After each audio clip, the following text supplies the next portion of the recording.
Okay, so there is a lot of talk, and not really in the good way, about this Ironheart TV show. I almost forgot this was coming out. I've been doing so much stuff and watching so many other stuff that, like, I'm not gonna lie, this show creeped up on me. And when I saw, like, initial reviews or initial impressions, it wasn't good. There was a lot of things that people were saying bad about Ironheart, and so I felt like, well, of course I'm going to watch it. And so I finally did watch all 6 episodes of Ironheart. And what I thought was... Okay, yeah, this looks cool. This looks like the animated Magneto, at least closer. I didn't hate it. I honestly did not think that Ironheart was a bad show. Now, I don't think it's a great show. I don't think it's like a perfect show.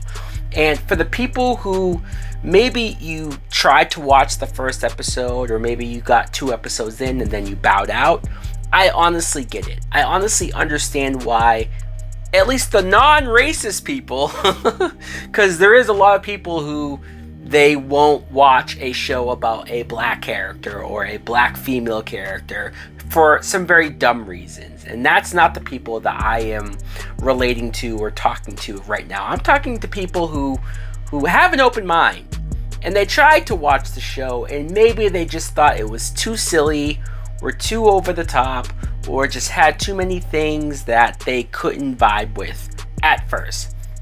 Because watching the first 2 episodes, I said, I like enough things here to keep watching, but I didn't love everything. You have the actress that plays Riri Williams. I want to mention her, and I want to mention this character because I think she's great. And I think it was smart to first introduce her in Black Panther 2 Wakanda Forever. I just feel like we still needed to have this character around in more stuff before we got to the spin-off show.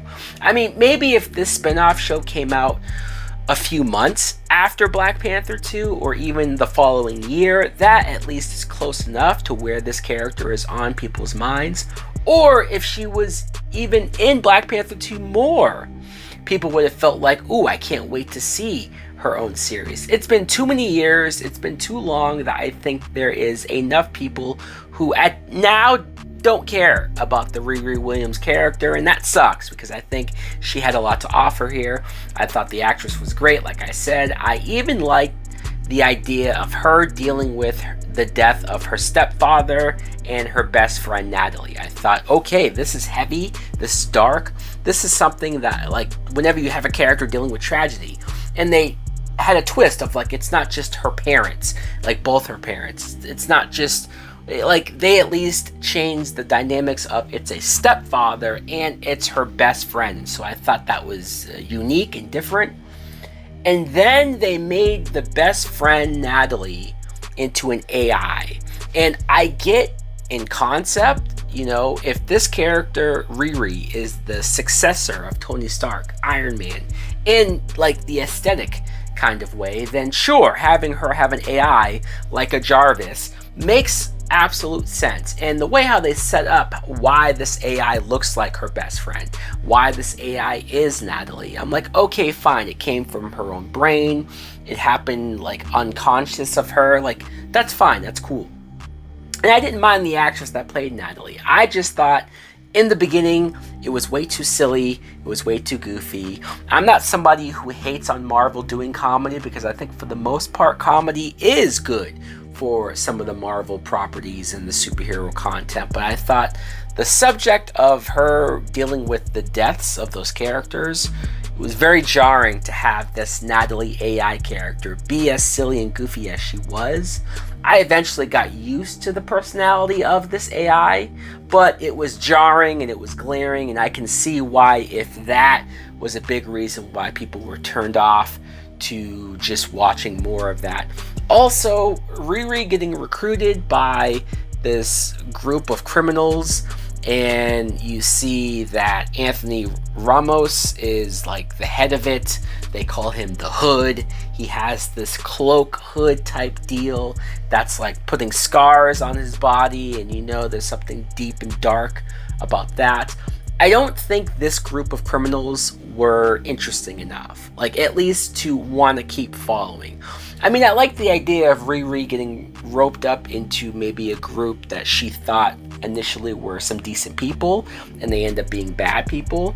But we didn't spend enough time with those characters, with this group. They're very one note, one dimensional, and there's nothing interesting or special about them.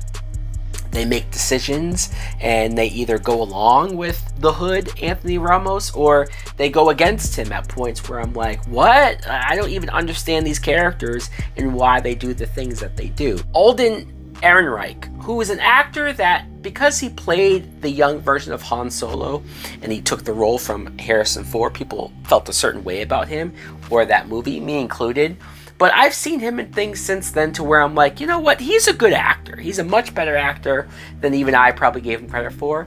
And here, I think he's really good. He's one of the best parts of the show, not just for his acting and not just for how Riri gets connected to him and gets the dark web materials from him, which I thought was interesting. But the twist reveal that he's the son of Obadiah Stane, Jeff Bridges' character from Iron Man 1. That took me by very much surprise. I was like, oh shit, okay, that's cool as fuck.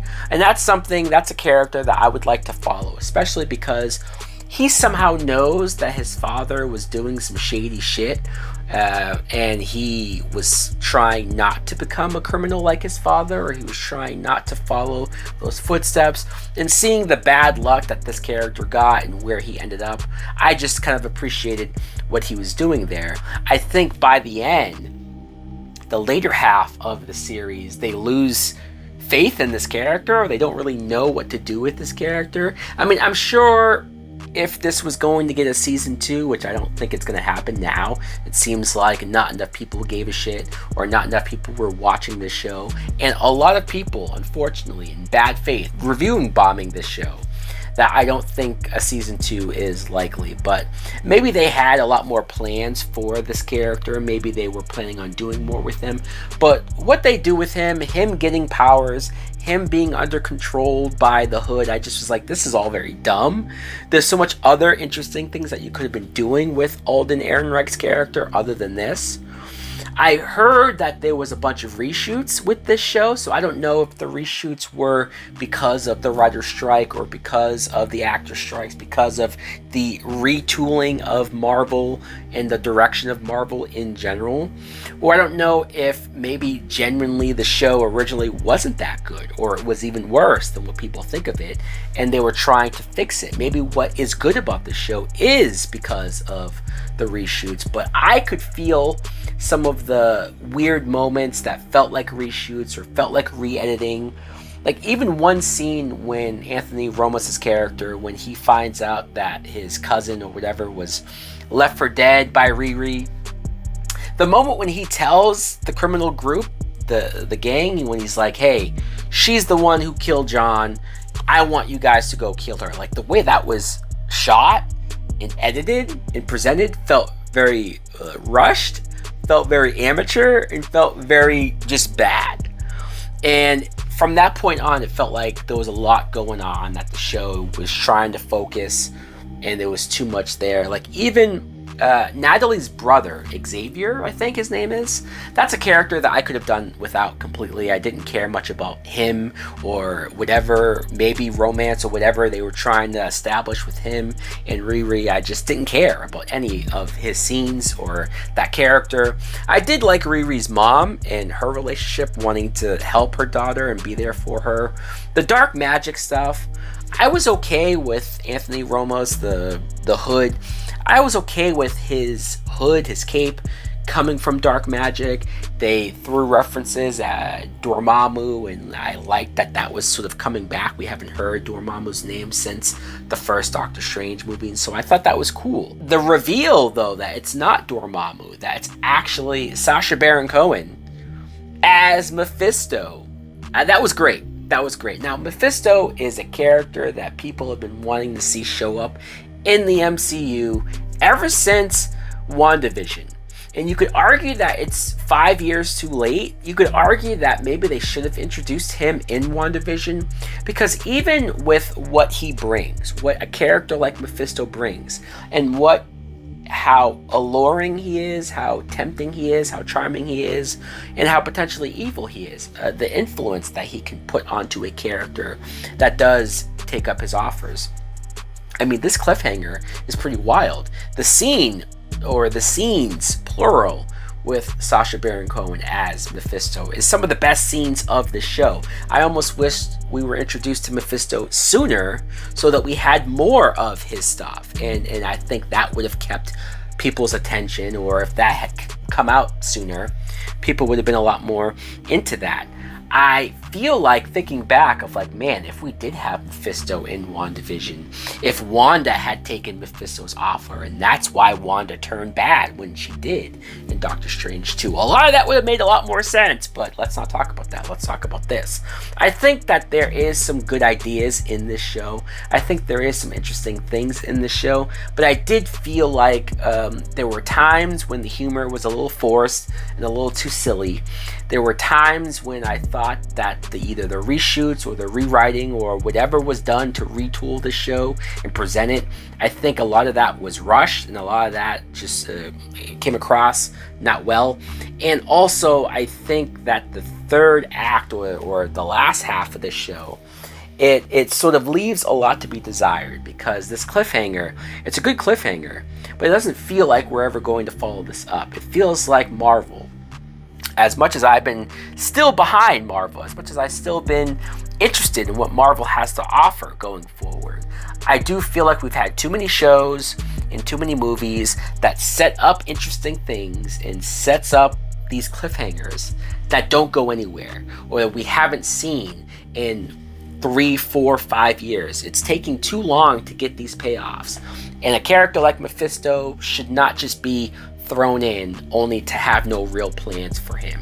So who knows? Maybe they will try to do something with it. But look at something like the Incredible Hulk, and we had to wait like 17 years before we finally got a fucking payoff to Mr. Blue. Yeah, you know what I mean? So overall, I don't think the show is terrible. I don't even think this is the worst thing Marvel MCU has done, when you have stuff like Secret Invasion and there's other things, Thor, Love and Thunder. I don't think this is anywhere near as bad as those things. I just don't think that it's good enough for me to sit here and defend. It's good enough for me to say like it was fine, it was a good time waster, it was enjoyable enough, but I don't think it was something that maybe this character deserved, this actress deserved, and even where it went with Mephisto. Like, I think there's too much interesting things here that unfortunately it's just sort of now left in limbo.